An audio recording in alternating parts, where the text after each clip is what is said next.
Welcome to Rom Wills, Money Matters. Always study the target demographics for your business. First of all, even before you get into business, really, you need to know who you selling to. Like demographics are major. If you talk major companies, they will spend 5 figures on a report about whatever their target demographic is. Let me say that again. They'll spend 5 figures. They don't just put up stuff. Like even when you see, like if you see a store being put up in your area, like a grocery store, like say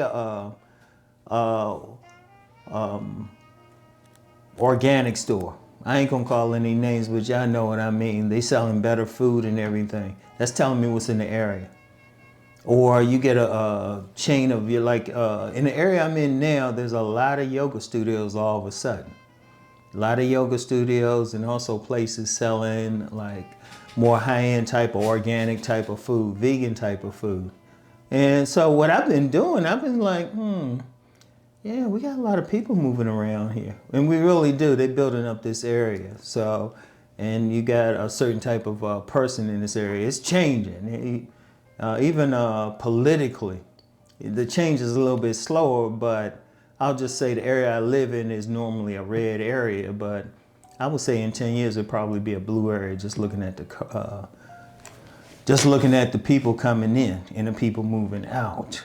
But that's the end. But I'm already seeing the demographics for it. Like when I see houses being built or businesses going up, I say, okay, my first thought is, okay, who is that business? Who does that business cater to?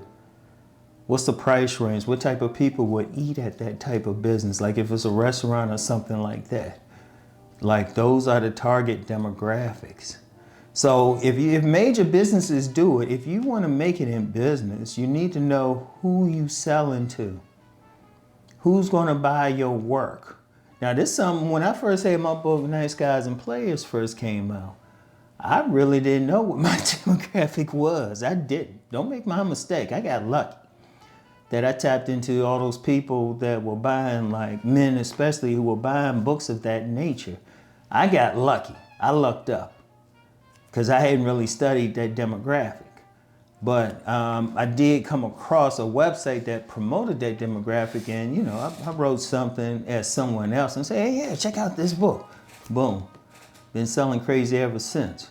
But if I were to do it right, go back in time, I would have studied that demographic beforehand and know where to go. Always know it. Like you get a lot of people who jump on YouTube. And there's a lot of people. For every person that makes it becomes a big channel, there's about 1,000, hundreds, maybe thousands of people who try the same thing and don't. That's because one group is studying what their demographic is. You know, whatever. How many people are going to eat your food? If you're going to do, okay, vegan food, I always talk about vegan stuff. Are there people in your area who are going to eat it? Like there's a vegan like shop near me. And I was thinking about it. It's like, you know, if they're going to be there a while, they must know something. That's how I also know this area is changing. Because 10 years ago, they wouldn't have made it as far as they made it, you know? And even the type of food, what ethnic group, I'd be looking at all of that. That tells you everything. So as a business, you got a business going, you need to know who you're going to sell to. And some of the stuff, even though I said some companies pay 5 figures, you can actually probably go online and figure it out. Like look up census data for your area. And usually you can find some stuff just free online, how much they making, what type of people live in the area and everything. And then just walking around. I remember a guy, he had owned a bookstore that I did a lot of book signings at. And I never forget what he told me. If you're going to if you're going to put money or put up a kiosk or a store, walk through the store at different times. Like walk in like during the busy time, but also during the non-busy times. And see what type of people are in there. Like when I first moved to this area, I went to the local mall. My plan was maybe opening up a little book stand. That was my plan, but then there was a bookstore right in there. But then I looked at the people further and I said, you know, they ain't gonna buy what I'm selling. That's very important. So if whether you do it online, or I'll get into the online thing, but especially if you're doing something that's catering to the general public, Like you going to a mall, a strip mall or something. Always know who's going to walk through the mall. Always know, okay, what type of people are these? See, some people would put up a business and then they'll fail. It was like, well, the type of people who will buy this stuff ain't here. Now, one of the things I noticed too, especially in this area, is very much a bedroom community. I'm in Harford County, Maryland, by the way. But it's very much a bedroom community. And I noticed like in one local strip shopping area, they got 2 large furniture stores. But what's happening for that to even make it?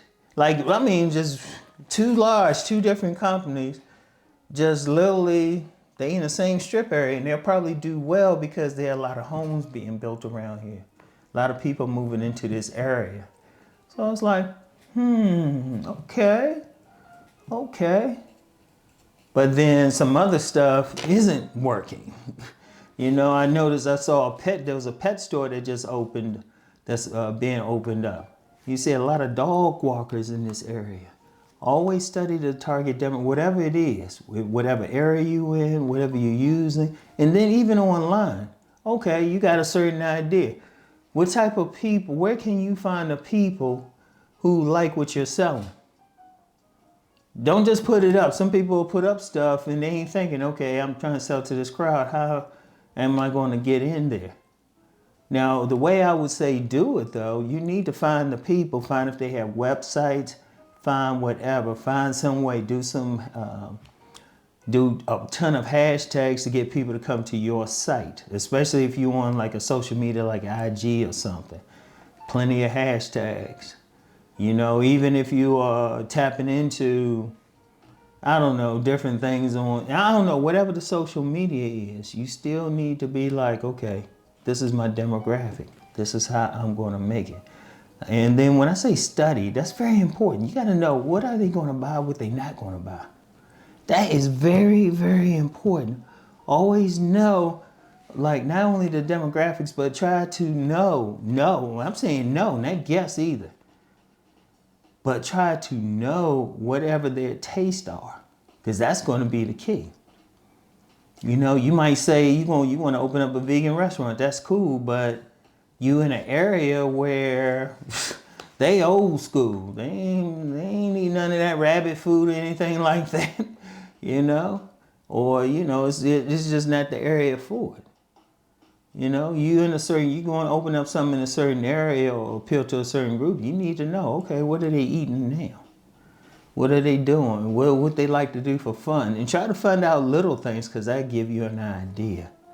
Like if you're in an area, say it has a lot of families and stuff and a lot of the young kids who are involved in sports, maybe opening up a little sports store or something like that.